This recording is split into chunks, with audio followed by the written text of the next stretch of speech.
Eto mga idol, kung saan pag-usapan natin ang naging laban nitong Atlanta Hawks versus Denver Nuggets, no? Napakagandang laban yan, lalo na dito sa fourth quarter, mga idol. Dito nga, pinakitaan tayo agad ni Kuya Jokic ng fadeaway turnaround dyan. Bageng! Dito nga, no, pinakitaan tayo ng easy tres ng Atlanta. Bagang! Dito, Kuya Jokic, no, turnaround fadeaway layup ang ginawa niya dyan, no? Bageng!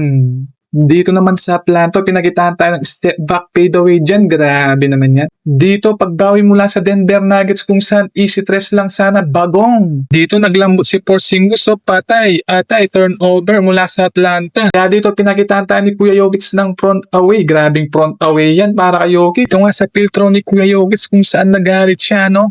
Yan sinabi ng Jokic, so mamaligo kayo. Yun na kailangan mamaligo, pang ice water mo yung laban eh. Kaya dyan pasok ang tira ni Jokic. Dito, ang ganda sanang fadeaway layup gagawin ng Atlanta. May kasama pa sanang yung foul, kaso yun wala. Dito nga sa ginawa ng Atlanta, 2 points na lang ang kalamangan mula dito sa Denver Nuggets. At dito nga nagmintis ng free throw si Jokic. An easy fadeaway free throw ang ginawa ni Jokic. At dito na nga patay-atay ang Atlanta Hawks dyan, easy boat siya. Pero hindi, pinakitaan tayo ni Alexander Walker ng fadeaway layup dyan, mga idol. Eto, pagbawi ni Murray ng fadeaway layup again kung saan bagong. Kung saan nakapollow up ng fadeaway dunk dyan ang Nuggets. At dito nga panalo ng Denver Nuggets yan. Lagi kayo mag-iingat. Shoutout sa inyong lahat. Let's go!